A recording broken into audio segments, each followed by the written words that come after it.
Fala pessoal, tudo tranquilo? Hoje a nossa aula é sobre diagnóstico. A gente vai falar sobre como construir, como organizar as ideias para construir esse diagnóstico. Então, nossa sexta aula de atendimento e planejamento, bem-vindos, vamos lá.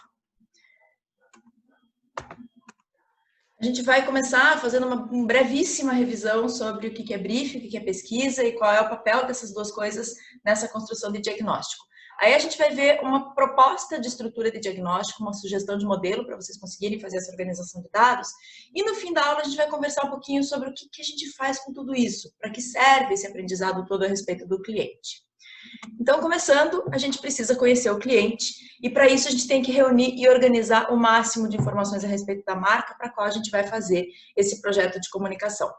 Essa organização de dados pode acontecer de muitas formas diferentes, né? E ela sempre necessariamente começa com um bom briefing. Roberto Correia é um autor brasileiro, ele tem alguns livros sobre atendimento e sobre planejamento.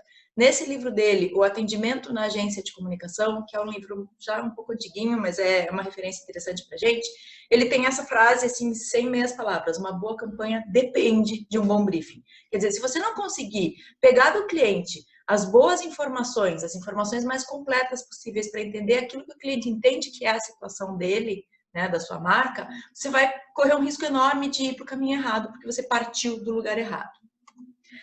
Então, esse ponto de partida para essas decisões da campanha são as informações do cliente. A gente aumenta as chances de acerto com um melhor conhecimento do cliente. Só que para conhecer o cliente, como a gente já viu em outras aulas, não basta perguntar para ele e repetir no nosso raciocínio, no nosso entendimento das coisas a respeito da marca, aquilo que ele fala. A gente tem que ir além, complementando com outras informações. Mais um passinho para trás para relembrar: brief e briefing são coisas diferentes. Brief é o documento que contém as informações relevantes a respeito do cliente.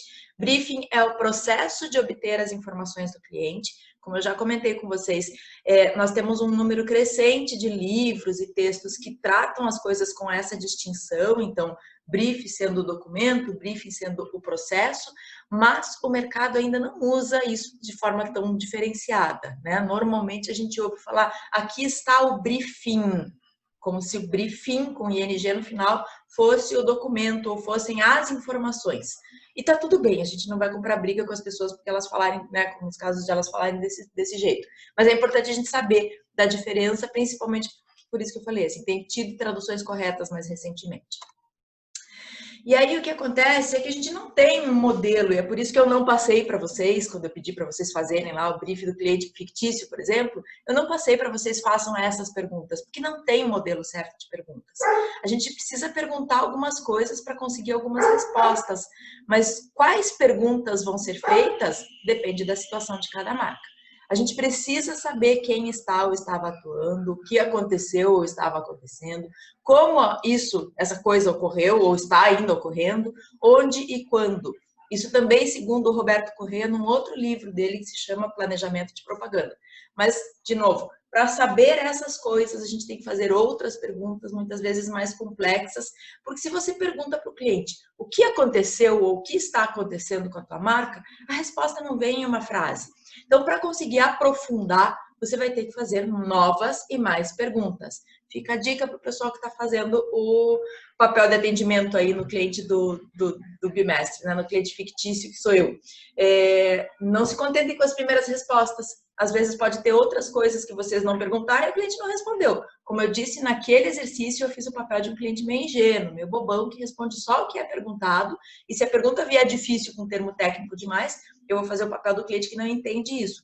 Por que eu estou fazendo desse jeito? Porque existe esse tipo de cliente, né?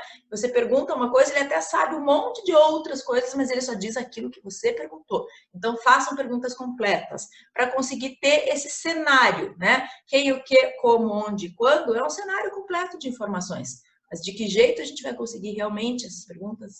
Complica às vezes. Então, se for o caso, refaçam as perguntas.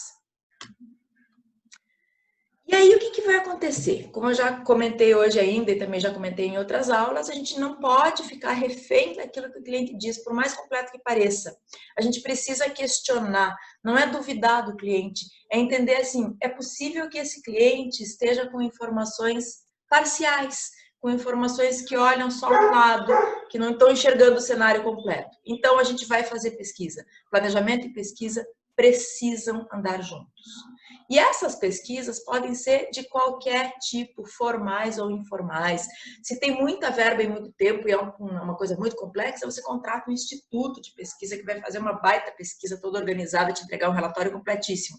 Se não tem nem tempo e nem verba, ou se o problema é mais simples, vai você dar uma olhada em como as coisas funcionam. A gente pode fazer pesquisa quantitativa, pode fazer pesquisa qualitativa, pode fazer observação, pode fazer uma junção de estudo. Eu sempre gosto, quando se trata de serviço ou de um produto que é vendido em loja, de ir visitar esse serviço, de conhecer essa loja, para entender como é que as pessoas que estão ali fazendo a ponte com o cliente final, como que elas, o que elas falam sobre a marca, o que elas entendem, às vezes elas não sabem tudo sobre a marca. Então, quanto mais a gente conhece essa situação de venda ou de prestação de serviço, melhor.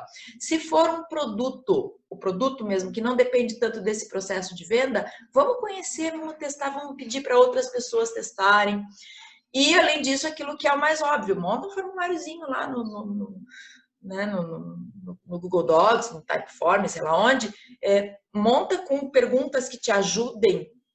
Pergunte para as pessoas, converse informalmente com gente, enfim, junte informações de outras fontes, pergunte para pessoas que estão envolvidas com a marca de outro jeito, quem já é cliente, quem deixou de ser cliente, quem revende, né? Quanto mais olhares a gente tem a respeito da marca, melhor, tá? Então fica essa recomendação, assim, pesquisa é algo que sempre ajuda, que sempre complementa as informações que vêm do cliente.